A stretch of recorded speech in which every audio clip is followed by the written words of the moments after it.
Fala comigo, galera! Mais uma semana que estamos juntos e a gente não deixa a bola cair. Hoje, nós trazemos dois profissionais de referência, duas pessoas importantíssimas da educação física. A gente vai falar muito sobre academia, circuito funcional e não vou dar mais nenhum spoiler. Com a maior satisfação do mundo, trago para vocês hoje Fabrício Rego e Larissa Barranco. Obrigado por terem aceito o convite. É uma honra ter vocês aqui nessa casa. E eu sei que a gente vai brincar de viajar por essa história e conhecer um pouquinho mais de vocês. Passo a palavra a vocês para falar com o pessoal de casa. Obrigada, Jorge, pelo convite. Estou muito feliz em estar aqui, muito gratificante essa oportunidade, porque contar a nossa história é muito legal, relembrar a nossa história e poder inspirar as pessoas de acordo com a nossa jornada, acho que vai ser muito legal. Muito obrigada por essa oportunidade. Agradeço também, principalmente pela oportunidade de mostrar um pouquinho dessa né, um sentimento imenso que eu tenho de ser profissional de educação física e as pessoas finalmente entenderem de onde vem isso aí. E é bom, a gente já sente a energia no início. E aí, só por bastidores, eu estou muito ansioso para gravar com a Larissa porque eu passei um tempo tentando trazer ela, mas aconteceu. Gente, eu tenho certeza que hoje vai ser um episódio muito leve, muito bom. E só a energia de Fabrício e Larissa já mostram o qual vai ser bom. Bom, antes da gente falar de Fabrício Rego e Larissa Barranco, a gente quer conhecer quem era o Fabrício e quem era a Larissa. Como é que foi essa infância de vocês? Aonde foi? De que forma foi? Conta pra gente um pouquinho. Bom, a minha infância foi muito ativa fisicamente, né? Eu nasci e cresci no bairro do Engenho de Dentro. E eu sempre fui uma criança muito hiperativa, muito agitada, muito mesmo. Dizem que eu fui a criança mais levada da minha família até hoje. Nenhum primo superou, nenhum irmão superou isso. Mantém-se o prêmio. E eu sempre precisei fazer atividade física para canalizar essa energia. E o meu pai era um cara extremamente ativo, hiperativo também, de atividade física. Ele nadava, ele ia andar de bicicleta, ele me levava, ele ia jogar futebol. Ou seja, o esporte fazia parte da família, né? Fazia. E o futebol, final de semana, minha mãe, vai com teu pai. Eu ia, eu jogava bola com os meninos. Então, assim, o esporte sempre esteve na minha vida. Eu nunca fui atleta, nunca gostei até mesmo assim, de esporte de competição, mas eu sempre gostei de me manter ativa. Então, a minha infância vem muito, assim, memórias de esporte, de atividade física. Acho que eu não tinha outro caminho para escolher senão a educação física. Meu pai dizia que eu seria triatleta, né? E, assim, hoje eu até nado, pedalo, corro, mas nunca quis competir. Mas foi uma infância muito importante para eu hoje, né, ter decidido fazer educação física, seguir esse caminho e poder mudar tantas vidas através do meu trabalho. Isso é muito, muito legal. Quem está tendo o privilégio de assistir pelo canal do YouTube, dá para ver no seu rosto de como você revisitou e realmente traz memórias afetivas, né? Essa infância. E aí, Fabrício? Eu já sou um pouquinho ao contrário da Larissa, porque apesar de não ter uma família completamente ativa nesse sentido, né? Mas aos 4 anos eu entrei pro judô e aí eu competi judô até os 13 anos, já que é para reviver memória mesmo, foi quando meu pai faleceu, e aí eu dei uma pausa durante os 3 anos, e aí voltei a praticar. Ele que te levou, né? Pro judô. A gente tinha ali um grupo ali, lá na Associação do Marinha, lá no Caxambi também, a minha vida toda foi lá. E essa parte ativa não só do judô, apesar de todo mundo falar que a gente você é morador de prédio, a gente só tinha isso para fazer, né? Porque era aquelas brincadeiras de pique, de corrida, de um atrás do outro e bola o tempo inteiro.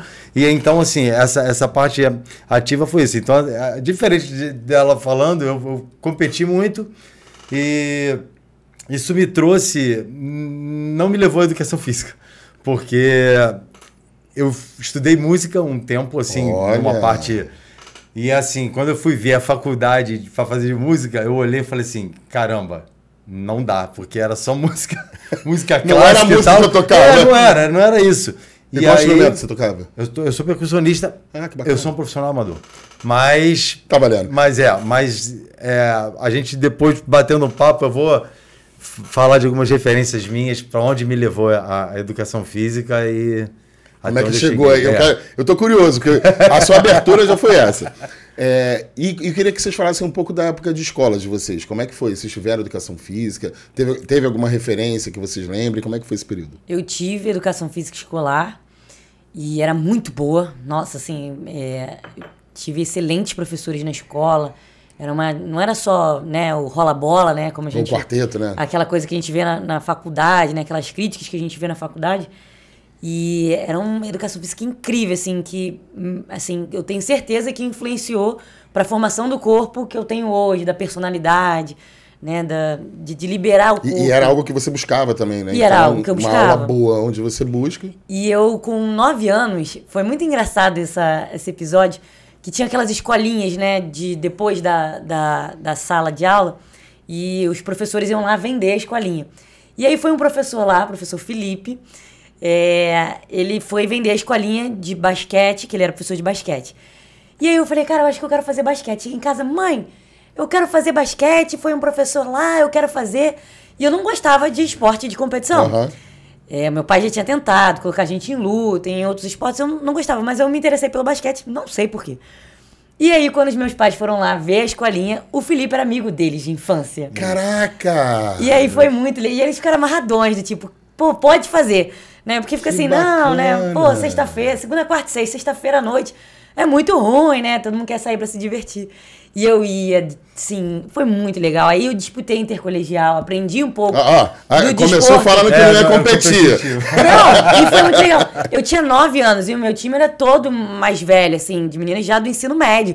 A gente tinha um time de cotoquinhos e um time de grande, que a gente foi vice-campeão do intercolegial. Que bacana. Eu não me lembro o ano, e também não vou me entregar. Não vai, claro. Já falou a idade, deixa pra lá. Mas já faz muito tempo.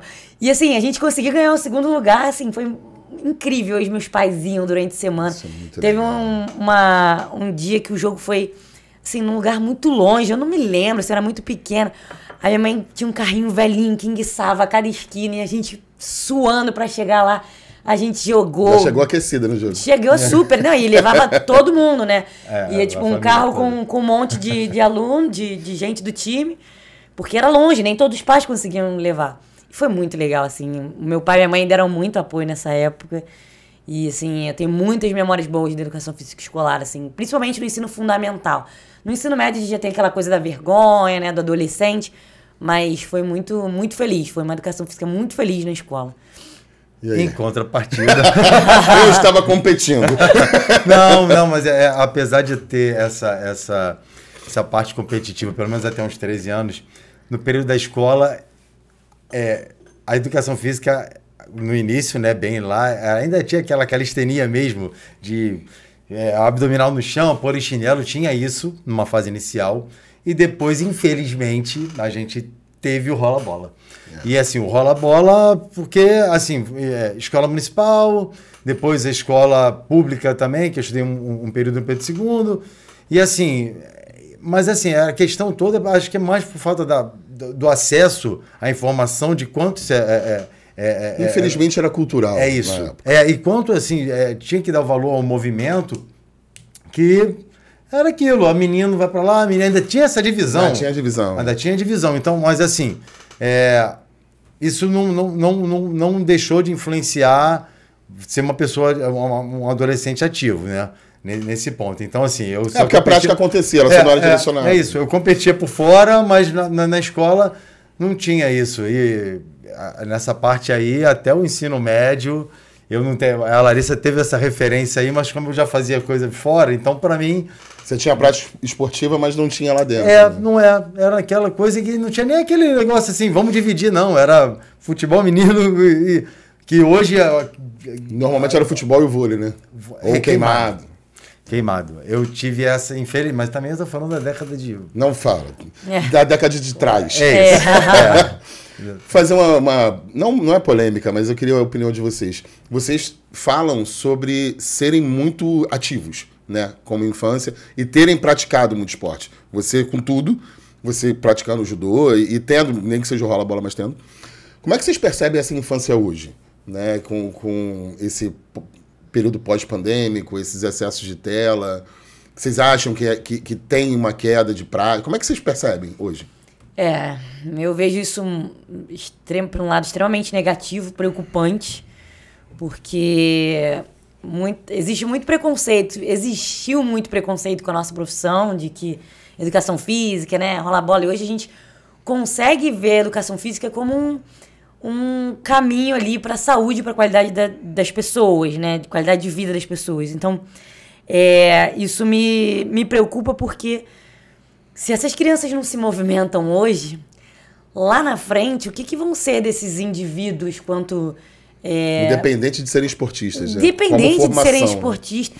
Porque a gente vê as manifestações do corpo, dos sentimentos através do corpo, né? Aquela coisa que a gente vê no começo da faculdade, que a gente acha muita loucura, e eu achei muito, mente sã, corpo sã, eu falava, o que é isso? E hoje eu consigo, assim, dentro de uma bagagem, de um estudo um pouco mais holístico, gente, não dá. Não dá pra separar, né? Não dá pra separar, assim. Eu vejo um futuro de uns adultos no futuro extremamente depressivos, doentes, com inibição de movimentos, com lesões. Então, assim, me preocupa demais. Eu tenho sobrinhos pequenos, quero ter filhos.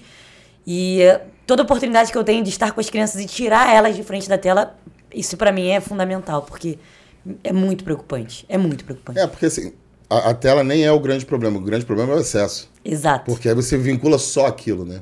O que você pensa? Na verdade, toda vez que a gente pensa nisso, eu lembro daquele filminho do robozinho daquele Wall-E, que ele encontra, tá tudo acabado, é só robô, e quando ele encontra os humanos, todos eles estão altamente obesos, andando, ele não levanta a mão nem para comer, vem a colher, eles ficam andando.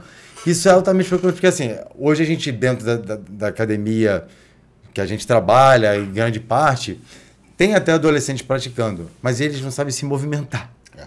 Eles não sabem, eles não têm... São movimentos básicos, É isso, o básico, de sentar, levantar, de andar, de se deslocar, de ter noção de que eu consigo passar aqui.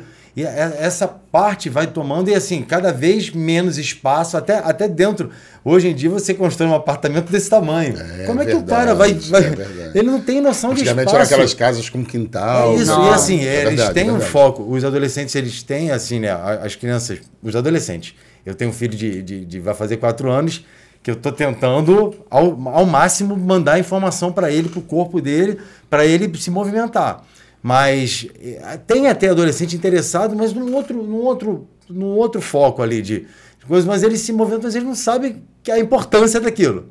Eles estão pensando a gente parece que voltou um pouco naquela década de 90 ali, que tinha aquele culto ao corpo, que a gente passou um período valorizando mesmo a saúde, e está voltando isso nos adolescentes por causa da tela. A informação... Porque é a imagem que vende, né? É isso. E aí isso também... me preocupa bastante. A fala da Larissa eu acho muito importante, e a sua, óbvio, porque quando a gente fala de movimentos básicos, a gente está falando de profissão, família, tudo, né? Não é só, que nem a gente falou, ser esportista, né? Tá, e aí como é que segue a vida de vocês? Indo para o ensino médio, pensando em que momento... Agora eu estou muito... Desculpa, Larissa, estou muito curioso para saber o que o Fabrício vai falar. Que momento que esse mosquitinho da educação física picou? Vocês pensaram em outra profissão antes? Não? Como é que foi essa adolescência aí? Essa minha história é muito divertida. Então vão ser 2 ótimas, vai. Eu não aceitava fazer educação física. Mas como assim? Porque eu tinha notas boas, eu era boa aluna, apesar de muito levada, de tomar advertência toda hora na escola. Eu era aquela pessoa que entregava, né? Tipo, fazia um monte de besteira, mas era 10. Eu passava de ano, em outubro eu já estava podendo tirar férias. Imagina como era o novembro e dezembro para mim. Não, no final, no ensino médio... No ensino médio, os meus amigos ficavam em prova final e recuperação, e eu ficava sem amigos para fazer nada. Porque estava todo mundo em prova final, então eu ia para casa de uma das pessoas lá e estudava com eles, eu ensinava a matéria. Então, assim, rolava, né, a resenha, rolava o estudo e no final todo mundo passava. Agora deu pra entender dessa ânsia dela de estudar. Não, mas assim, é cultural mesmo, você vai se apropriando disso. O meu pai tinha uma frase que, com relação aos estudos, né, eu perdi meu pai muito cedo, então ele sempre falou pra gente, primeiro vocês vão namorar os livros, depois vocês pensam em namorar. E aquilo ficava, quando tem que estudar. E ele falava, quando vocês se cansarem de estudar, é porque tá ficando bom. E sempre a gente tá muito cansado de estudar. Quem estuda muito fica, cara, tô cansado disso. É porque tá... E aí você começa... E eu sempre levei essa frase pro meu dia a dia, do tipo, então o negócio tá ficando bom. E, pô, você cresce vendo que professor de educação física é vagabundo, é isso, é aquilo, vai pra faculdade jogar ping-pong, eu ouvi muito isso na minha família. Sim. Vai jogar peteca? E assim, você fala, pô, eu sou muito inteligente pra isso. Então, eu não quis fazer educação física num primeiro momento. Até o segundo ano, né, do ensino médio, eu queria fazer jornalismo ali, alguma coisa, né, pra essa área.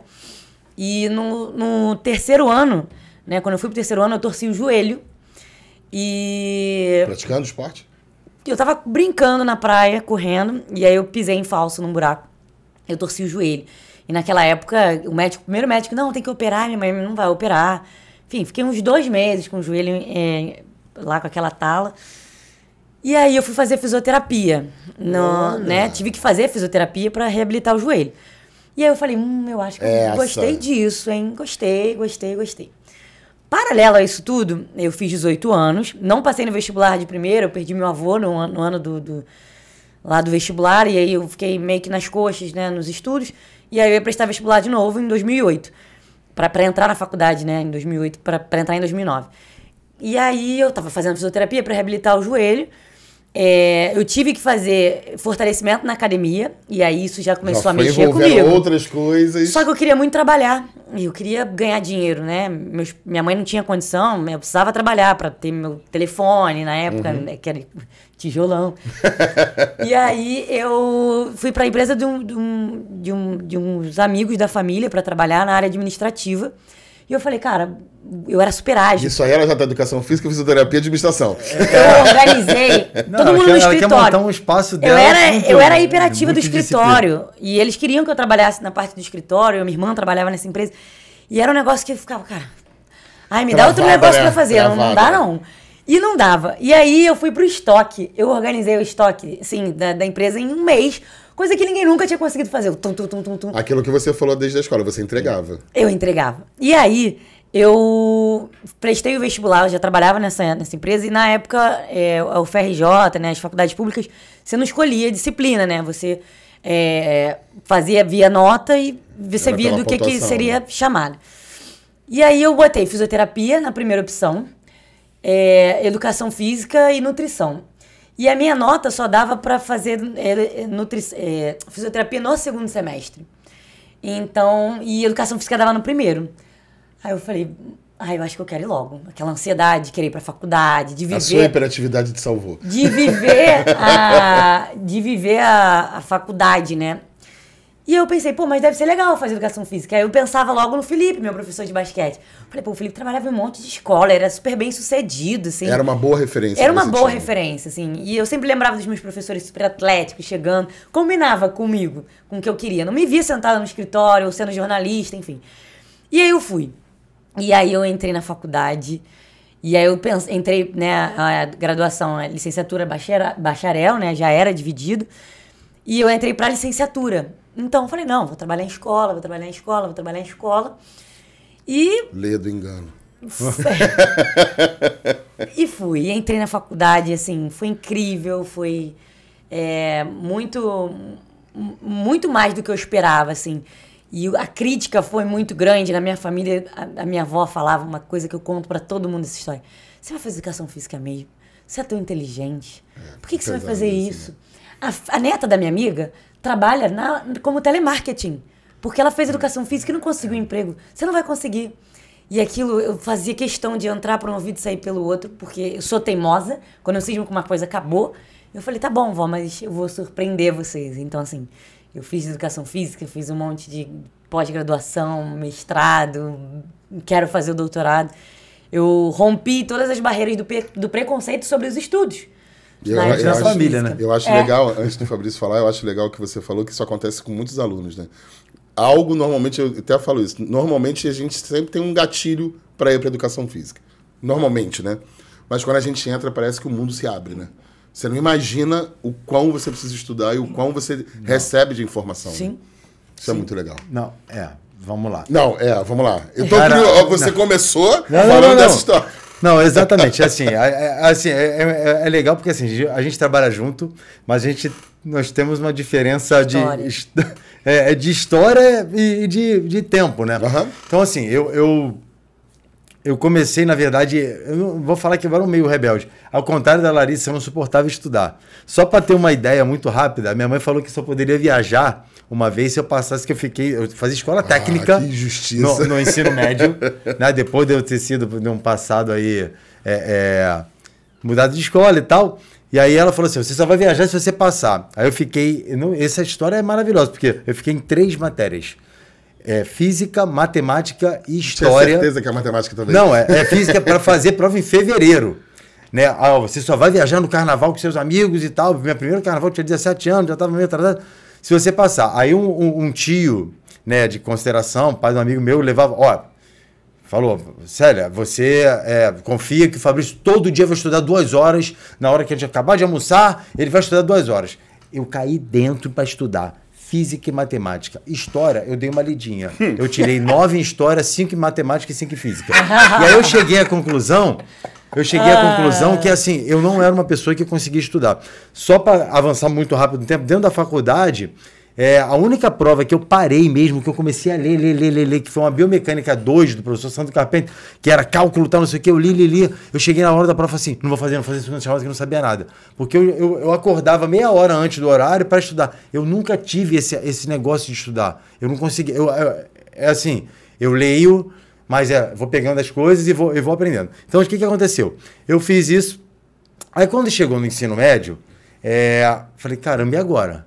Cara, não tem nada. Você ainda competia nessa época? Não, já tinha parado. Parou com 13 anos. Parei com 13, aí cheguei a lutar com 16, aí peguei a faixa marrom de judô, quebrei a clavícula e assim, mas eu não parei por causa disso. Eu parei porque foi me desinteressando. E aí, hoje, até luto de novo. O que aconteceu? Eu entrei para um grupo de pagode. Na época, né? Aqueles anos de 95, mentira, mas de 99, todo mundo da área tinha grupo de pagode. Não tinha esse estilo, não. Mas eu andava de blusinha de tricô e sandália. Mas todo mundo andava. E tanto meu professor de judô, que ele é uma pessoa muito. Hoje ele está bem idoso, né? Mas ele era uma pessoa muito religiosa e tal da igreja. Quando eu falei para ele que eu estava num grupo de pagode, ele, meu filho, você vai se desvirtuar, não sei o quê, papapá, eu já tinha perdido meu pai, aí tal. E eu fiquei naquela.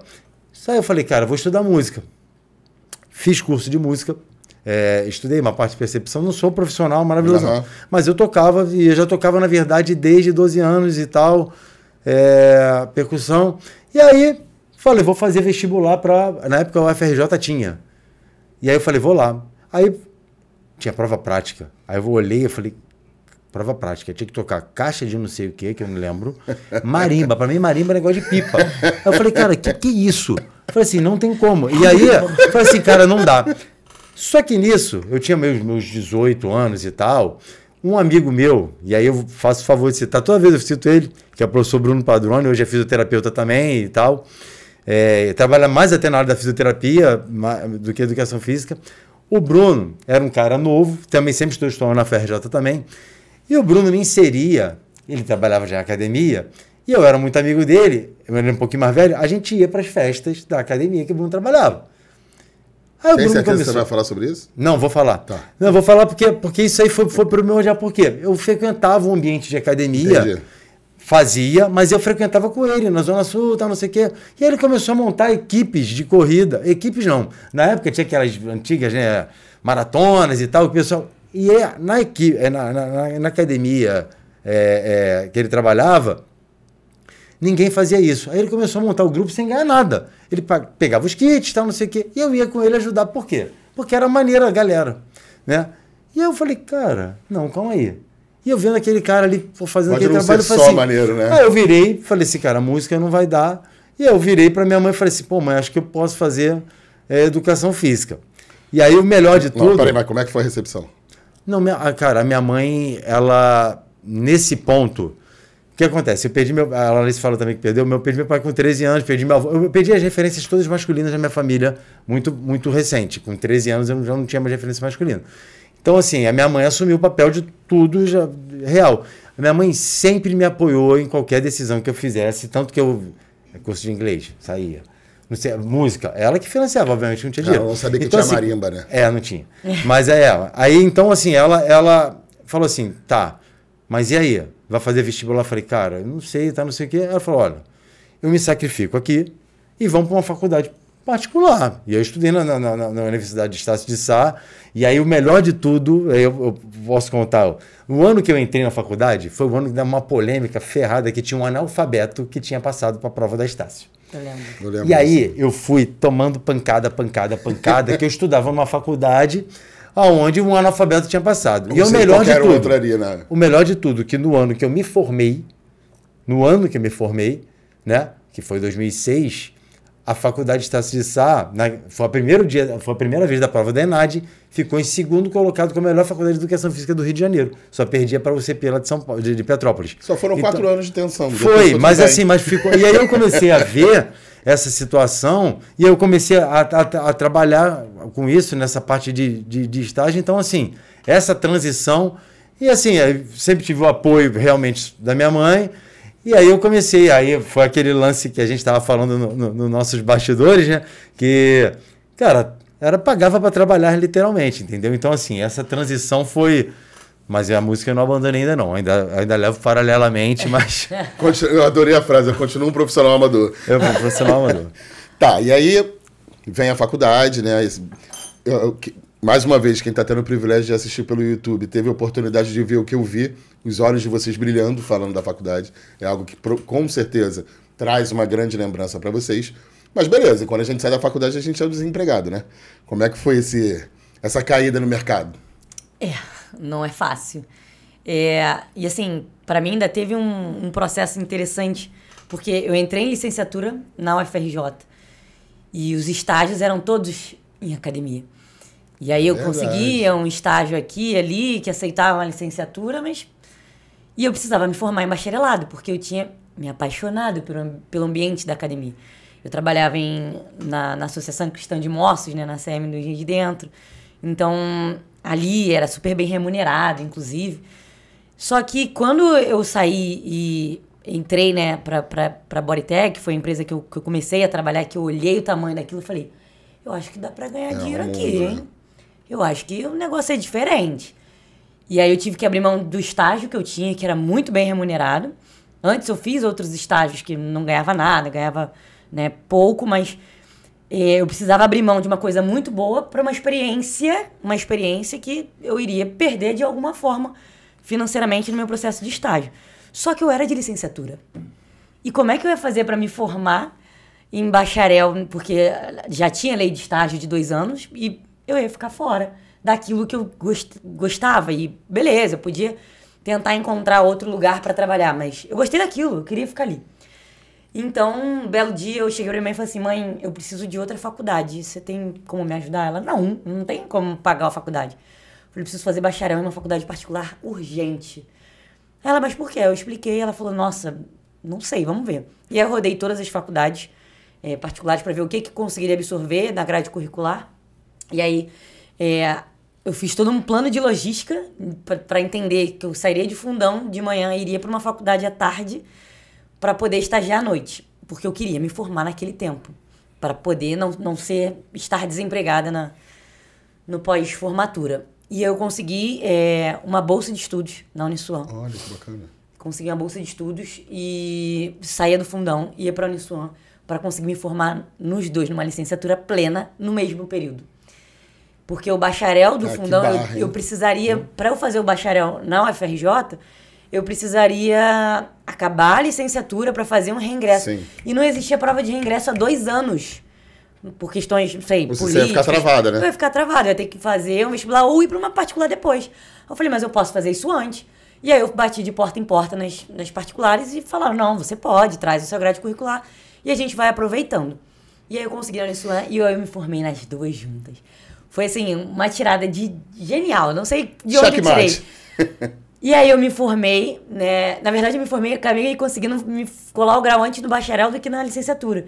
Porque eu fui reprovada em didática algumas vezes na licenciatura. E eu me formei. E aí eu fui contratada logo depois.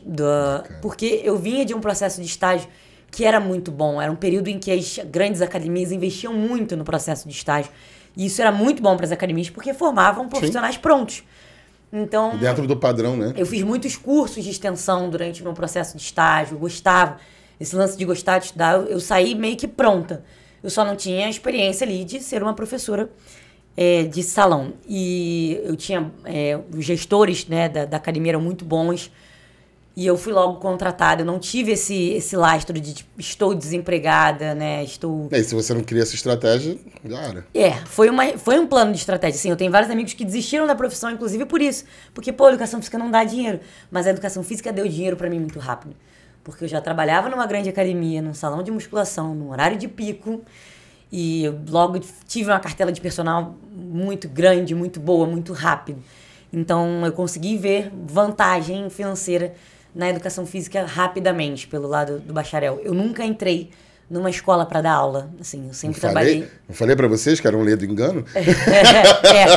Eu entrei na faculdade querendo dar aula em escolas, com a referência do meu professor da escola, mas eu nunca entrei numa escola para dar aula, porque quando eu entrei no ambiente da academia, eu vi aquilo e falei, cara, isso é a minha cara. Mas eu acho que isso que é o legal, né, Larissa? De você poder vivenciar. Né? Porque se você entra com a cabeça fechada só para aquilo ali, você não vivencia outros segmentos, né? Sim. E aí, como é que foi?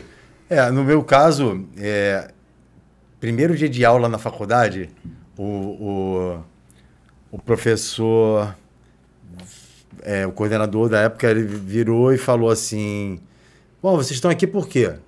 Quem quer fazer? Eu fui o único que levantei, e aí, olha como é que a gente chega, depois da maturidade, a gente chega onde é que a gente quer chegar, aos pouquinhos.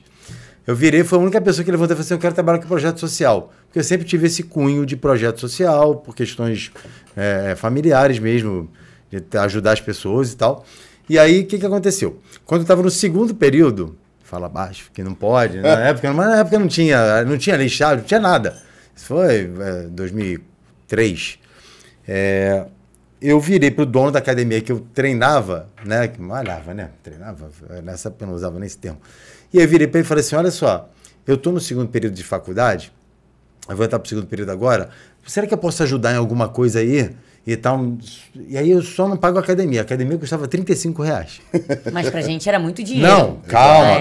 E aí eu fiquei, ele falou, então tá bom, então fica aqui e tal, não sei o que, com o professor. E aí eu fiquei naquele período, e aí no primeiro mês ele foi e me deu R$1 por cada hora que eu fiquei lá. E eu falei, beleza. E aí, então, assim, eu não tive esse vão, porque assim que eu fiquei lá do estágio o tempo inteiro, eu fiquei lá o tempo inteiro, participei de todas as transições da academia, e aí eu já fui contratado assim que eu me formei por lá. Então, assim, essa inserção, mas era uma academia de bairro, né? Então, assim, eu comecei nessa academia de bairro, apesar de ter feito estágio em academias que estavam abrindo, novíssimas, que, como eu falei, eu pagava para trabalhar, né? Essa época de quarto período já que podia, quinto período que podia, eu fiz licenciatura plena. Eu também vou trabalhar em escola. Eu dei uma vez aula em escola, durante um períodozinho, mas não formado. Era uma jogada lá que o professor vinha, não vem como meu estágio, aí o cara dava uma sumida, e aí eu ficava lá, eu fiquei dando aula durante, sei lá, 2 semanas, né? Então, assim, foi o único período de escola que eu dei aula. Então, assim, acabou que eu, nesse processo de não receber nada, eu fui inserido nesse mercado, e aí dessa academia eu fiquei lá bastante tempo, aí a gente acaba em escola, esquece para lá, não vou dar aula em escola, o projeto social era só ligado a esporte, e muito esporte coletivo, tinha até esporte de luta e tal, mas não tinha acesso. Sim. Então, assim, eu fiquei trabalhando muito tempo nessa academia de bairro, aí tem ali... Então, assim, na época eu não pagava conta, morava com mãe, né, e tal, então era fácil, qualquer dinheiro que entrava era meu, então a gente recebia pouco, mas estava ali tudo próximo de casa, né, e inclusive hoje a gente trabalha basicamente no mesmo ambiente, eu ainda continuo atuando, mas ainda também era próximo, então assim, eu criei um espaço ali na região, que então assim, a inserção no mercado, e hoje assim... Foi automática praticamente. Foi, e assim... Uma história parecida. E muita gente hoje até reclama, cara... Ao contrário dela voltando, será que tem... Cara, profissional de educação física que falar que está sem trabalhar... Agora, eu queria que vocês falassem uma coisa que vocês falaram sobre estágio. A importância dessa vivência do estágio. É muito importante. Tem uma coisa muito legal, você ia começar uma coisa sobre correr atrás, eu acredito, né? Sobre profissional de educação física tá sem emprego porque não quer aquela pegada de trabalho. Porque a gente trabalha muito, isso é um fato. Sim. Ponto. E eu lembro que quando eu comecei meu processo de estágio na ACM, o diretor lá, não lembro como era o nome que dava, porque não era coordenador, ele chegou pra mim e falou assim, olha, aqui só tem um problema. A gente trabalha sábado, a gente trabalha domingo, às vezes a gente trabalha feriado, porque tinha muitos eventos. E eu venho de uma estrutura familiar em que a minha família gostaria muito que a gente seguisse um caminho de concursos, que tivesse uma estabilidade financeira e que não trabalhasse sábado. Não, trabalhar sábado é muito... Não, sai disso. É muito desgastante. Não. Hoje nem feriado existe mais, acabou isso. Aquela frase ficou soando pra mim. Eu fui pra casa, na entrevista do estágio, eu fui pra casa extremamente desanimada, falando assim pra minha mãe, poxa, eu consegui um estágio, mas, poxa, trabalha sábado. Minha mãe, ih, sai fora disso, vai trabalhar muito. Porque, assim, de fato, a gente precisava de ganhar dinheiro, de estagiar, assim, mas podia ter outro caminho. E se eu não estagiasse, eu não ia passar fome. Minha família tinha condições ali de segurar. Mas eu queria muito viver aquela experiência. E ele falou uma coisa, o profissional de educação física que não trabalha sábado, domingo, feriado, tá lascado. Porque a gente lida com o lazer das pessoas. E aquilo ficou na minha cabeça dias, meses e anos. E eu falei, cara, eu vou. E com a crítica, né? Trabalha sábado. E eu trabalhava sábado felizona, cara, porque era muito bom. Era o que você queria fazer. E o estágio ali era uma alegria, uma conexão com idosos, com crianças, né? Era aquele ambiente que você trabalha com piscina, e aí tem hidroginástica, e tem criança na escolinha. Eu trabalhava com tudo, até ir para o ambiente da academia. E quando eu fui para a academia mesmo, assim, né, para a Bodytech, que é onde eu fui contratada já no futuro, trabalhava sábado. E trabalhava domingo, porque a academia abria aos domingos. Aí acabou. Dia das Mães, trabalhando, eu era super... Quando eu chegava de uniforme no almoço ali, 3 da tarde... Nunca sonhei isso pra minha filha. Nunca sonhei isso pra minha filha. Nunca. Assim, sabe? Não queriam. Pô, você é doida. Pô, sai disso. E Larissa felizona. E eu felizona. E eu via futuro naquilo, porque o processo de estágio, ele é muito árduo. E hoje a gente vê isso nas gerações novas, né? A galera não quer. A galera quer o mastigado, assim. É uma cultura que eu acho que... Não só do estágio, acho que até do conteúdo também. Do conteúdo, de tudo. É uma juventude que quer um negócio meio mastigado. Porque a informação vem muito mastigada. Mas tem que ter a mão na massa. Então, assim, o meu estágio foi muito mão na massa. A minha experiência foi muito mão na massa. E eu acho que isso é fundamental para tornar os profissionais que somos hoje, sabe? É uma construção profissional. É uma construção. Né? Eu vejo muitas pessoas desistindo da carreira, né? Eu vi muitos colegas desistindo da carreira porque não queriam roer o osso. E tá tudo bem se você se encontra num outro propósito, sabe? Se encontra em outra profissão. Mas eu não vejo outro caminho para você ser bem-sucedido sem ser roendo o osso. Independente da profissão então, assim, que escolhe. Né? O processo de estágio foi muito importante para isso. Foi muito, muito. E o Fabrício falou isso, né? Você ganhava R$1 por hora. Não, assim... E antes de graça. É legal por ter essa diferença nossa toda, não de idade agora, mas porque as academias, principalmente as academias menores, não tem programa de estágio. Eu tinha que correr atrás, porque assim, eu lidava com profissionais, até excelentes profissionais, tá? Cara, a galera que estudava e tal, não sei o quê, fazendo pós, aquelas pós da Gama Filho, que todo mundo queria fazer, de treinamento, de petrofísico, os caras vinham com essa informação, só que ao mesmo tempo não tinha programa de estágio. Eu tinha que falar, o que tá falando aí? Aí eu tinha que ir lá, e é isso que me fazia estudar. Porque eu falei, não, calma aí. De você buscar, né? Porque era isso. Então, assim, era aquela corre, e assim, não, tá, e aí você assumia responsabilidades, porque não tinha aquele negócio assim, não, você tem que fazer isso aqui. Eles tentavam ter mais alguém na sala, que é uma realidade muito triste que a gente tem hoje. Então, assim, ao contrário disso, se eu não corresse atrás, foi isso que foi me tornando. Falei assim, não, calma aí. Tem que buscar. Não, mas olha, pô, esse cara... Aí, você, quando começa a ter aquela... Tu olha pro profissional já formado e fala assim, pô, esse cara tá falando... Não tem nada a ver, não, mano. Esse cara tá falando, acho que tá falando besteira. Aí eu ia lá, corria atrás e falava assim, não, tá errado. E aí, como era estágio, tu corria, aí ia pra faculdade, os caras lá, tudo, né? Professor de faculdade, sempre lá, doutor, mestre, e aí, não sei o quê, e pegava artigo e te dava para você ficar ali respaldado, e aí o cara falou, não, aí começam essas discussões que me levou muito, muito para cima, né? Então, assim, o período de estágio tem que ser desfrutado para você se preparar. É exatamente.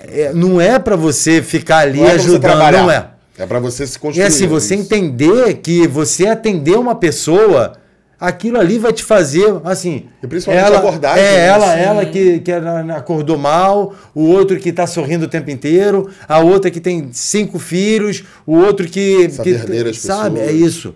Esse período ali, você tá ali e você... você tem a melhor desculpa de todas. Cara, eu tô aqui para aprender também. É isso. E aí Na verdade, é a desculpa que é a mais sincera do mundo. É isso.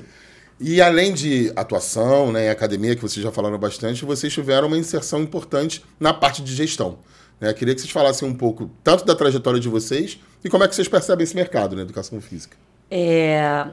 Como assim, a estrutura de estágio foi boa, depois o processo de formação foi muito bom, e na empresa que eu trabalhava tinha esse contexto de aquele professor que se destacava seguir um caminho de gestão, né, de liderança.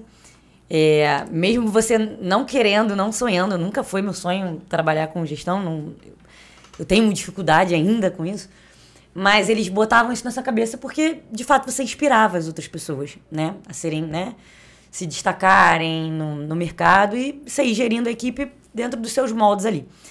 E tinha um programa de coordenação, né, de indicar professores para coordenação. E era um status mega ser coordenador de uma grande rede de academias. E essa oportunidade surgiu de eu fazer esse curso de gestão. E eu fui, você começava sendo professor responsável de horário. Aí depois você substituía o coordenador. E aí depois você ia para o curso de gestão para assumir uma coordenação. E a minha história com a gestão é uma história de um relacionamento inacabado. E que eu costumo dizer que na minha vida que quando você não aprende uma coisa, na primeira vez essa coisa vai se repetir depois na sua vida. Se você tiver de fato que passar por isso. E assim foi com a gestão. Porque eu vim no processo de formação de gestão dentro da empresa, eu fiz todo o curso, eu gostava muito de estudar aquilo, de motivar as pessoas a trabalhar aquilo, mas eu tinha muita dificuldade. Porque lidar com pessoas é difícil, gerir pessoas é muito difícil. Porque às vezes você vê muito... E é totalmente diferente de você atender. Né? De atender. Eu amo cuidar de pessoas, eu tenho um prazer absurdo disso.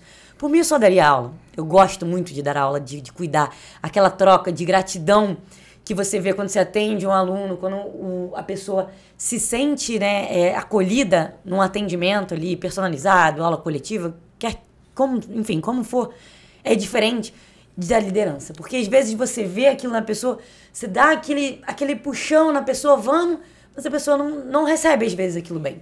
Por questões culturais, emocionais, estruturais da vida dela. Sim. Não vai ser você que vai curar aquela cicatriz, talvez. Então isso pra mim foi uma barreira muito grande. E quando a oportunidade da gestão, de assumir a gestão de coordenação, bateu na minha porta a primeira vez, eu não aceitei. Aí bateu de novo, foi até o Fabrício, né, assumiu o meu lugar, que eu iria entrar como auxiliar de coordenação na Bodytech do Norte Shopping, e eu não aceitei, eu não quis. Bateu de novo para eu assumir a fórmula de Madureira, e eu não quis. E aí depois veio de novo para a Bodytech do Norte Shopping, de novo para eu assumir. E aí eu não quis e pedi demissão. Porque eu falei, não é um caminho que eu quero, eu não vou, e eu não sou feliz fazendo isso, e eu quero seguir o caminho do circuito funcional adaptado. Eu já tinha o projeto paralelo, né, e já era uma gestão, né, e eu falei, eu não quero, eu não vou seguir isso, não fui. E aí eu pedi demissão para me dedicar ao projeto. Na verdade, pelo que a gente entende, era algo que chegava a te incomodar. Me incomodava, porque... Você não ia estar bem naquela posição. Não ia estar bem naquela posição. E o trabalho, para mim, isso é muito forte na minha vida. Tem gente que trabalha para viver. Eu vivo para trabalhar. Eu sou extremamente apaixonada pelo meu trabalho, assim. Se meu trabalho não estiver bem, as outras áreas da minha família não vão estar bem. É o teu principal pilar, né? É o meu principal... Claro, a minha família é o meu principal pilar. Não, sim. De execução, né? Tudo que eu consigo para minha família é através do meu trabalho. Então, mexe muito comigo. Então...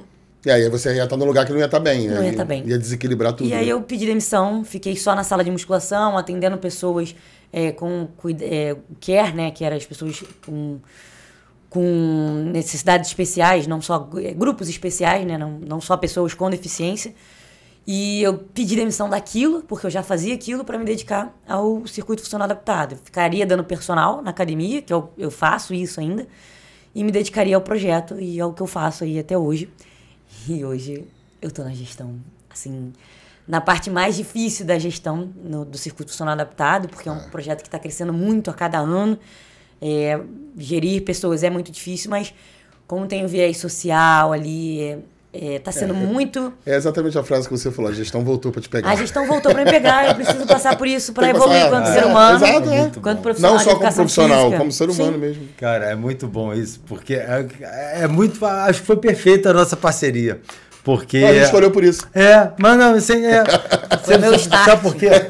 Olha que legal, porque assim, quando eu fiz a faculdade, acho que era a única faculdade que tinha marketing esportivo, né? Com o professor Tufi, ele falava assim, gente, vai estudar marketing, porque marketing dá dinheiro. Ficava brincando com isso, porque ele foi bem sucedido nessa parte aí dele. E aí, assim que acabei a faculdade, todo mundo queria correr para fisiologia, correr para biomecânica, não sei o quê, e aí eu fui na onda do Tufi. Né? E aí eu fui fazer uma pós em gestão, administração e marketing esportivo, onde eu conheci pessoas maravilhosas, né? Tanto profissionais, tinha gente que era secretário de esporte de cidade, gente de gestor de SESI e tal, de coisas grandes e tal. E aí, fora os profissionais que deram aula pra gente. Então eu saí daquilo ali, só que eu estudei uma área. O que aconteceu? Eu passei uns 2 anos querendo um local para fazer quero aplicar isso. E a agonia, eu vendo e estudando só aquilo, a informação técnica vinha através dos profissionais que eu trabalhava, né? Que eu tinha feito estágio, mas os caras estudavam pra caramba essa parte. Eu pegava informação com eles técnicas, mas eu estudava só marketing. E tal, não sei o quê. E é interessante até porque o livro Nos Bastidores da Disney foi o livro principal, não para mim, mas para a parte do atendimento. Eu comecei a atender as pessoas de uma forma totalmente diferenciada por causa daquele livro. E aí, quando foi em 2009, eu fui contratado para dar uma aula de ciclismo indoor numa academia próxima de casa, pagava bem, uma academia de bairro, mas pagava bem. E aí, no primeiro meu salário, eu virei para a gerente da academia e falei assim para ela, olha, eu fiz uma pós-graduação em gestão, administração e marketing, eu queria botar algumas coisas em prática. Se precisar de alguma coisa para evento, essas coisas assim, para a gente bolar alguma coisa, beleza. Ela ficou pensativa, tal, não sei o quê. 2 semanas depois ela me chamou. Eu fiquei totalmente sem graça, porque eu tomei... A pessoa que estava na coordenação foi colocada só para a piscina, ganhando o salário dela, e eu assumi a coordenação da academia. Só para ser breve, muito rápido, a meta da academia era ter 500 alunos. E eu não me esqueço desse número simbólico, porque a academia tinha 387 e a meta era 500. Eu saí de lá com 950 e pouco. Caraca. Aí tinha caído um pouco. Não, eu saí com 900 e pouco, que toda vez crescia, né? E eu não ganhava nada mais se voltasse mais gente, ganhava um salário irrisório. E aí eu fiquei lá de 2009, aí em 2014 eu comecei a entrar na Bodytech para dar aula como aula coletiva. Eu me matriculei lá para aprender aquela galera dando aula. E aí aconteceu que, como eu tinha essa parte, ficava muito inserido ali, até da época da gestão, que ela ali era estagiária e tal, ela foi fazendo e pintou a situação de que, olha, vai pintar uma vaga de auxiliar e tal, não sei o que, a Larissa tá, mas a Larissa não tá no bloco, pô, tu aceita e tal. Aí ela tinha feito todo o estudo dentro da empresa, mas eu era uma pessoa que já estava inserida naquele processo ali de gerir e tal, não sei o que, e aí eu fiquei lá durante 2 anos. Só que o grande problema, às vezes, é que você entra, dependendo do local, você esquece totalmente o coordenador técnico e fica muito administrativo. E aí você fica muito focado na administração e a gente que gosta... É muita demanda, né? E aí você já perde... Que aí é exatamente o que aconteceu com você. Decisão certa. E aí, só para finalizar... eu decidi trabalhar com ela porque eu falei assim, cara, eu tô muito mal acostumado a não ser mandado real. Falei, cara, Larissa, eu preciso de um local que alguém mande em mim profissionalmente. Em casa eu já sou mandado. Sabia que ela não queria fazer isso. Em casa eu já sou mandado, mas aí, não, tá bom, mas eu precisava seguir ordem. Então, assim, hoje eu estou bem. Vamos falar então sobre hoje. Quem tá no YouTube mais uma vez vai ver olhos brilhando. O dele também. Olhos. Fala pra gente sobre o CFA. Bom, esse negócio de frases, né? Eu tô muito frases. Eu costumo dizer que para trabalhar com pessoas com deficiência, eu nunca imaginei isso na minha vida. E a gente não escolhe. A gente é escolhido. E tem caminhos que se abrem depois que a gente dá o primeiro passo, né? Eu comecei a trabalhar com pessoas com deficiência atendendo um aluno na academia, uma aluna. Ela tinha síndrome pós-pólio e ela usava órtese e foi treinar na academia numa segunda-feira com a sala entupida, né, de gente. E ninguém queria atender, a academia cheia, não sei o quê. Eu fui lá, olha, eu não sei nada sobre a sua condição. Eu posso estudar e você volta amanhã? Ela adorou aquilo. E assim eu fiz. Cheguei em casa, estudei sobre síndrome pós-pólio. Ela veio, montei o treino. Um belo dia a órtese dela quebrou e ela me apareceu com uma cadeira de rodas na academia, lotada, entupida à noite. Todo mundo olhou pra minha cara e falou assim, tipo, o que você vai fazer? Não era comum pessoas com deficiência. Ainda não é. Mas hoje na academia onde a gente trabalha, é super. Mas até porque as academias não estão... Não estão. Nem os espaços não estão, mas as academias principalmente não tem espaço para circular. Aí eu atendi, e aí aquilo ficou na minha cabeça. Falei, gente, eu preciso fazer um curso sobre isso. E fui fazer um curso em São Paulo. Na época, o COR 360 tinha o treinamento funcional para cadeirante. Fui fazer com o Arthur Hashimoto. Incrível, ser humano ímpar. Fiz o curso com ele, era um curso de um final de semana em São José dos Campos. Eu passei a semana inteira lá, porque eu queria conhecer a academia dele, que a academia dele era totalmente adaptada. Voltei para o Rio, continuei atendendo a Vivi. E eu já tinha feito pós-graduação em recuperação de lesões. Eu sempre gostei de trabalhar com essa parte de lesão. E aí, eu fui fazer uma outra pós de traumato-ortopedia, só que estava muito repetitiva. Eu falei, eu gosto de coisa nova. Conteúdo, né? Aí eu estava na aula, mandei uma mensagem para Vivi. Eu falei, Vivi, eu amo te atender, mas eu preciso de uma pessoa com lesão medular. Pra eu usar o conteúdo que eu tenho. Eu não vou cobrar nada dela. Eu preciso aprender a trabalhar com isso. Ela, cara, eu tenho um amigo que é a sua cara. Você vai amar trabalhar com ele. E ela me apresentou o André. O André, ele foi o primeiro surfista, a primeira pessoa com deficiência a surfar a Pororoca. Ele salta de parapente, ele fazia circo, ele era, enfim, vivia a vida, ainda é, né? E aí foi incrível trabalhar com ele. E por acaso ele morava atrás da academia onde eu trabalho. O condomínio dele tinha um espaço para atender e eu dava aula para ele lá, só que ele faltava muito, as nossas agendas não se batiam. Surgiu a oportunidade uma vez dele ser voluntário para testar as academias adaptadas de rua, de praça, do Rio 2016. E aí ele foi e falou, posso levar minha professora? Pode. Fui lá com ele, a gente fez umas fotos para o Globo na época, foi bem legal, ele testou a academia, essas academias ainda existem, né, nos espaços públicos do Rio de Janeiro. E aí, a gente fazendo uma matéria, aí o jornalista perguntou, vocês já pensaram em fazer alguma coisa nessas academias, uma aula? Aí eu falei, já. Aí o André olhou pra minha cara e falei, André, a gente vai trazer mais pessoas pra treinar aqui com a gente. Porque nossos horários não batem durante a semana, a gente vem final de semana, você não gosta muito do ambiente de academia, porque ele gosta muito do circo, do se pendurar, vamos fazer. Uma pessoa com deficiência conhece outra pessoa com deficiência. Chamamos um no final de semana, chamamos outro. Formamos um grande grupo. Começamos ali 2, 3, aí ficava um tempo sem ninguém, Isso parava. já iniciou onde é hoje? No Engenhão. A nossa primeira aula a gente fez no Maracanã. Só que todo mundo morava perto do Engenhão, vamos pro Engenhão. Ficamos lá no Engenhão. Um grupo de 7, 8, eu trabalhava sozinha. Tinha uma estagiária na Bodytech, que se destacava muito. Ela trabalha com a gente até hoje, a Vitória, foi a segunda pessoa a entrar no circuito funcional adaptado, nem era circuito funcional adaptado ainda. E aí ela começou a me ajudar, ela gostava, começamos. Eu falei, Vicky, eu acho que isso dá pra gente viver disso no futuro. Vamos tentar buscar patrocínio. E nada. A gente tinha uma média de 7 alunos. Um belo dia, uma aluna minha, ex-aluna minha, jornalista, falou assim, a gente tá precisando de uma pauta de treinamento para pessoas com deficiência. O que vocês acham de fazer? Pô, acho incrível, vamos fazer em 2019. Bum! Fizemos. No sábado seguinte, tinham 20 pessoas com deficiência para eu atender. Eu e Vitória. E aí, vamos fazer um curso, um professor amigo meu, vamos fazer um curso pra gente treinar pessoas para trabalhar com você. Fizemos, consegui absorver um profissional que tá com a gente até hoje, o Anderson. E assim foi. Grupo grande. Aí, um amigo meu tá fazendo educação física e quer trabalhar com você, manda ele vir. E aí chegou mais um professor, o Flávio, e assim a gente foi fazendo uma grande comunidade. Hoje, o Circuito Funcional Adaptado tem 100 pessoas inscritas. Eu tenho 100 cadeirantes, pessoas com deficiência, usuários de cadeira de rodas inscritas no nosso grupo. Não frequentam assiduamente por inúmeras questões de dificuldade de acesso, dificuldades financeiras que a gente sabe.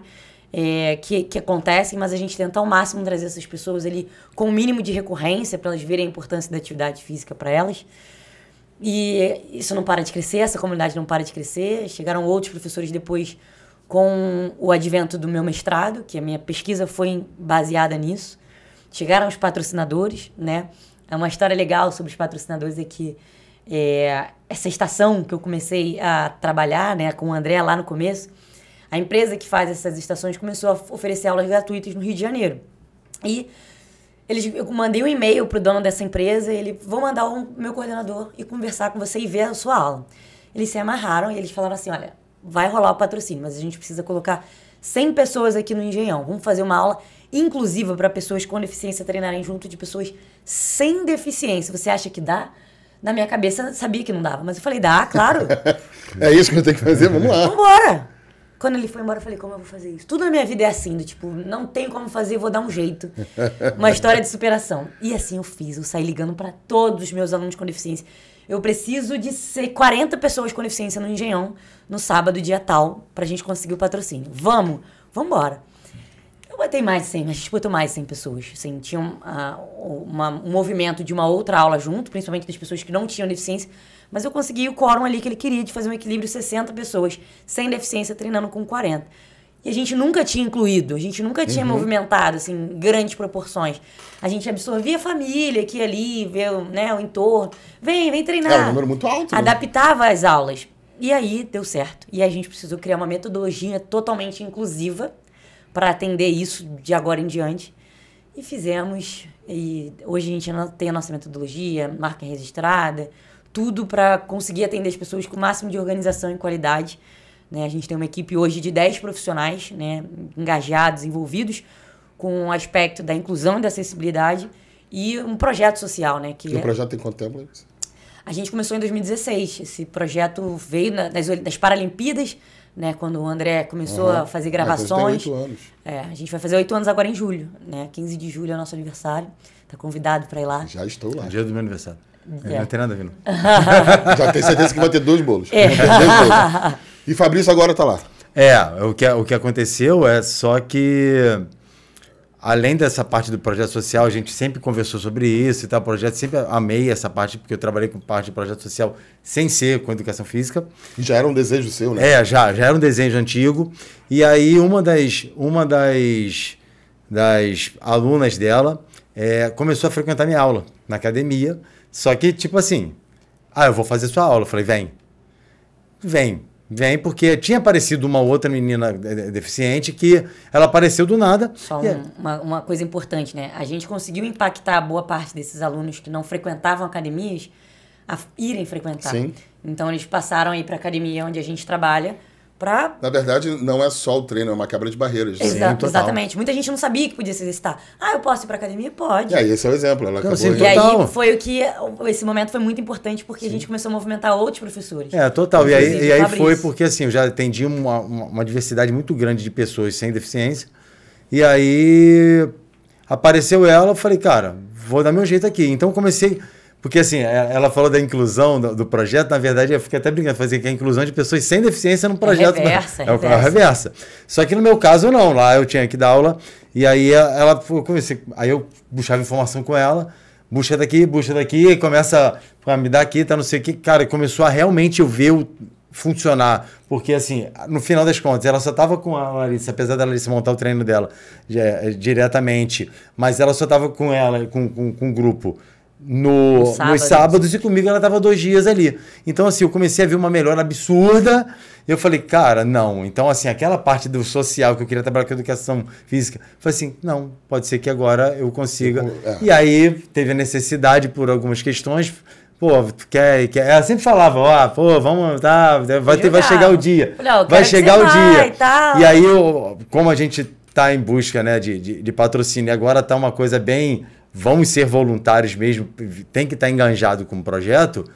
Aí eu falei assim, agora eu me encontrei. Por mais que nosso sonho seja trabalhar ajudando as pessoas, mas a gente sabe que tem esse viés que dá para você trabalhar ganhando dinheiro, ajudando as pessoas, que acho que isso é maravilhoso. Mas hoje eu me sinto bem, assim, cara, eu falo para ela, não, precisa ir, não, calma, tem escala. Eu falei, não, porque assim, eu tenho minha vida pessoal e tem outras coisas, mas se dependesse de mim, eu ia estar lá. Todo sábado. Todo sábado. E conseguiu alguém para mandar em você. Além que eu já sou mandado em casa. Além que eu já sou mandado em casa. Não, você vai, é isso. Bom, estamos quase chegando no final, mas eu queria que vocês falassem uma parte da vida de vocês, que vocês têm um papel importante dentro do conselho. Né? Então eu queria que vocês falassem um pouco dessa responsabilidade e de que forma vocês contribuem com a profissão dentro do conselho. É muito importante, né, esse trabalho dentro do conselho, né, poder tá trazendo dentro da Câmara de Educação Física de Educação Física Adaptada e Inclusiva. A gente está mostrando para novos profissionais para novos e antigos profissionais, a importância de trazer essas pessoas com deficiência que são muito esquecidas pela sociedade, abandonadas, deixadas à margem, para dentro da prática de exercício físico, seja ele dentro do desporto, seja ele dentro de academias, enfim, onde quer que seja, porque muita gente não pratica atividade física porque nem sabe que pode. Então, nosso papel dentro do conselho, nosso papel contra profissionais de educação física de uma forma geral é muito importante, porque eu quebrei um paradigma de fazer um treinamento funcional na rua que existia assim, sempre, mas não para pessoas com deficiência. Eu consegui levar pessoas para dentro da academia e até mesmo pessoas que não me conhecem hoje em dia já praticam atividade física nas academias. As televisões estão mostrando cada vez mais pessoas com deficiência. E não só deficiência física, né? Eu trabalho muito com pessoas com deficiência física, mas tem auditiva, tem visual, tem todo um leque enorme de deficiências que são muito esquecidas pela nossa sociedade, pela nossa profissão, muitas vezes. Isso é muito ruim. Então, eu sinto que o meu papel como profissional, como parte do conselho, é muito importante para inspirar, influenciar essas pessoas. Que a gente pode transformar a vida de todo mundo com e sem deficiência. Sem segregar, né? Eu participo da comissão, agora a gente dividiu a parte, né? A gente era da Zona Norte e era muita demanda muito grande, e agora recentemente houve uma leve divisão, pegou algumas regiões, né, alguns bairros, e a gente é da comissão do Grande Meia. E nós somos totalmente voluntários. Basicamente, eu entendi e finalmente todo mundo entendeu que nós somos um elo entre o profissional. Eu fico brincando, nós somos representantes de turma. Qual é a demanda? O que o profissional ali daquele local que eu trabalho ali, que a gente explica o que o conselho faz e tal, a gente tem esse vínculo. Só que assim, o principal é a gente mostrar que realmente a região, os locais e tal, o que o conselho pode ajudar a gente, até onde a gente vai, a gente ter essa troca com o conselho. Olha só, o conselho pode ir até aqui. A gente, então, já que a gente pode ir até aqui, vamos nós profissionais aqui dessa região aqui, vamos movimentar aqui para ajudar nisso aqui, para melhorar a qualidade toda dos profissionais daquela determinada área, porque por mais que a gente tenha... a gente sabe que o conselho está ali para fiscalizar, para regulamentar a profissão. A gente sabe que faz muita coisa e para melhorar a nossa profissão. E a gente está ali justamente para isso. Então, assim, convida todo mundo a conhecer as comissões da região que está, procura alguém que faz a comissão, porque assim, se você tem alguma dúvida, alguma coisa assim, vai. E assim, se você tiver essa vontade, é voluntário. Você vai lá, você participa, você opina, para melhorar realmente a profissão. Né? É isso aí. Melhorar a profissão e ponto. Tem que estar com esse tino, porque aí dá para chegar longe. Bom, eu tinha certeza que seria dessa forma, né? Um bate-papo super agradável. Conhecer vocês mais foi muito bom. Com certeza quem está assistindo em casa viajou junto com vocês nessas histórias. Queria agradecer de verdade a disponibilidade de dividir com a gente e deixar, né, para a eternidade gravada essa trajetória tão bonita que vocês têm. Passo a palavra a vocês para poder se despedir do pessoal de casa. Muito obrigada pela oportunidade mais uma vez. Assim, eu estou muito feliz de estar aqui. É um momento muito importante, né, para minha questão profissional, né, tá podendo falar para pessoas da minha área de atuação.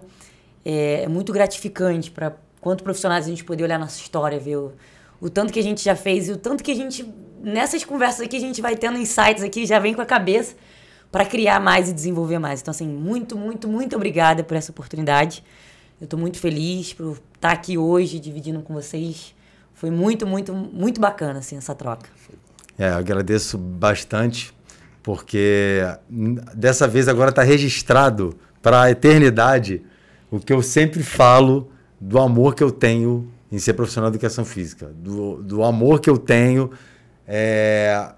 de que essa profissão pode causar na sociedade, no impacto que a gente tem, a nossa missão, o que a gente tem, porque isso vem, a nossa missão aqui, como profissional, vai muito aquém do que a gente está, não, porque ganhava R$1 e tal, não. Então, assim, eu agradeço muito essa oportunidade de estar podendo aqui estar mostrando esse amor à profissão que acho que todos nós temos. Bom, nós que agradecemos a disponibilidade, foi lindo de ver. E é isso, são mais 2 profissionais que sentam aqui que dá para ver no rosto e no brilho o quanto ama a profissão. Então, parabéns pelo trabalho de vocês. Legal. Realmente vocês fazem a diferença. E com vocês aí de casa, vejo vocês semana que vem. Até lá.